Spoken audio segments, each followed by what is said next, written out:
कल्पना कीजिए, एक ऐसा स्थान जहां समय रुक जाता है, जहां समुद्र की सबसे तेज लहरें भी सिंहद्वार पर चुप हो जाती हैं, जहां 214 फीट ऊंचा ध्वज हवा की दिशा को ठेंगा दिखाता है और जहां भगवान की आंखें इतनी बड़ी, इतनी गहरी कि वो आपको देखते हुए भी अंदर तक झांक लेती हैं। ये कोई कहानी नहीं, ये जगन्नाथ धाम है, पुरी।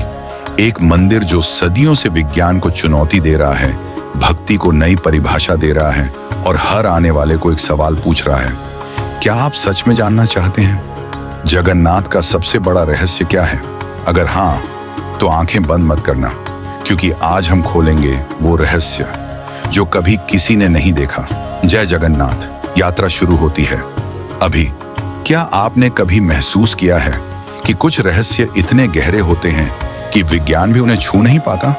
एक ऐसा मंदिर जहां समुद्र चुप हो जाता है, जहां ध्वज हवा को चुनौती देता है और जहां भगवान की मूर्ति के अंदर एक ऐसा हृदय धड़कता है जिसे कोई नहीं देख पाया। नमस्कार, आज हम आपको ले चलते हैं जगन्नाथ धाम पुरी, जहां हर पत्थर में लीला छिपी है और हर रहस्य में भगवान खुद बोलते हैं।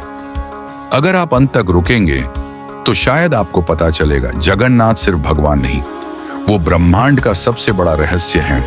जय जगन्नाथ। द्वापर युग का अंत, महाभारत का युद्ध खत्म, श्री कृष्ण ने अपना लीला विग्रह त्याग दिया, उनका शरीर पंचतत्व में विलीन हो गया, लेकिन वो हृदय, वो ब्रह्म पदार्थ जलता रहा। जरा नाम के एक व्याध ने गलती से तीर मारा और कृष्ण का शरीर समाप्त हुआ, लेकिन हृदय नहीं मरा। वो हृदय एक नीले रत्न के रूप में प्रकट हुआ। नील माधव, एक आदिवासी, विश्ववासु उसे जंगल में गुप्त रूप से पूजते थे। फिर आया राजा इंद्रद्युम्न, जो विष्णु के दर्शन के लिए तड़प रहा था। सपने में भगवान बोले, पुरी के समुद्र तट पर जाओ, एक दैवीय लकड़ी तैर रही होगी, उससे मेरी, बलभद्र और सुभद्रा की मूर्तियां बनाओ। राजा ने पुरोहित विद्यापति को भेजा, जिसने विश्ववासु की बेटी से विवाह कर नीलमाधव का रहस्य जान लिया। लेकिन जब राजा पहुंचे, नीलमाधव गायब। फिर स्वयं भगवान समुद्र से लकड़ी बनकर आए। राजा ने अनंत कारीगर बुलाए, लेकिन कोई मूर्ति पूरी नहीं कर पाया। आखिरकार भगवान खुद विश्वकर्मा बनकर आए और बोले, मुझे अकेला छोड़ दो, दरवाजा मत खोलना। रानी की उत्सुकता से दरवाजा खुला और मूर्तियां अधूरी रह गईं। बड़े बड़े नेत्र, बिना हाथ पैर, लेकिन यही अधूरापन उनकी पूर्णता बन गया। आज भी वही मूर्तियां जगन्नाथ, बलभद्र, सुभद्रा विराजमान हैं और उनके अंदर कृष्ण का वो अमर हृदय, ब्रह्म पदार्थ धड़कता है। अब सुनिए वो चमत्कार जो सदियों से वैज्ञानिकों को चुनौती दे रहे हैं।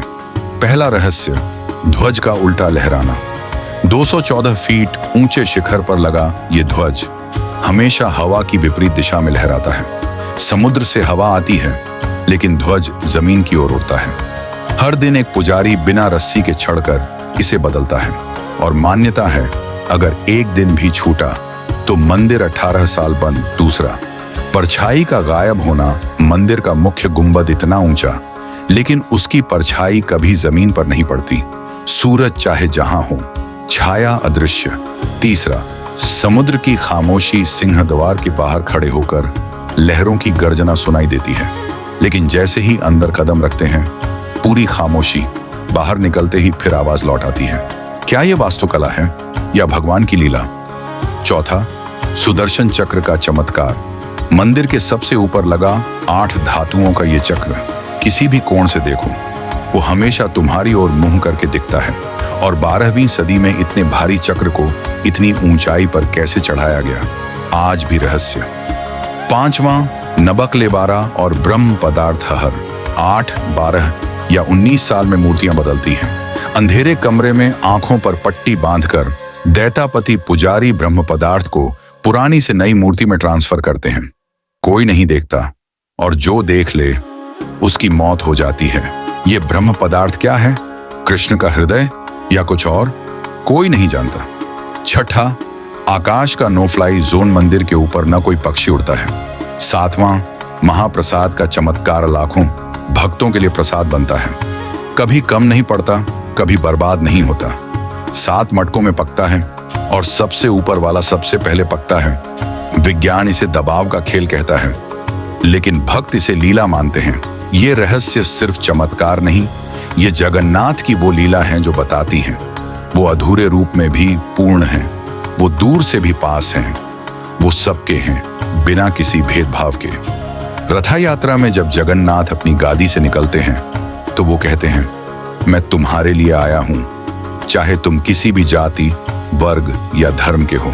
तो क्या आप तैयार हैं इस रहस्यमयी धाम की सैर पर? क्या आप भी महसूस करना चाहते हैं वो दिव्य शक्ति? ये मंदिर सिर्फ पत्थर और लकड़ी का नहीं, ये वो जगह है जहां अधूरापन पूर्णता बन जाता है, जहां भगवान कहते हैं, मैं हाथ पैर के बिना भी तुम तक पहुंचता हूं, जहां कोई जाति नहीं, कोई धर्म नहीं, सिर्फ भक्ति है। रथ यात्रा में जब जगन्नाथ, बलभद्र और सुभद्रा सड़कों पर निकलते हैं तो वो सिर्फ रथ नहीं खींचते, वो दिल खींचते हैं।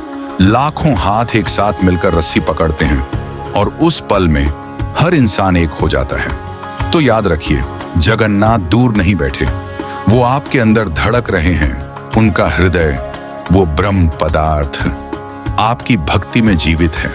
अगर आज आपने ये यात्रा पूरी की तो बस इतना कहिए, जय जगन्नाथ, जय जगन्नाथ, जय जगन्नाथ।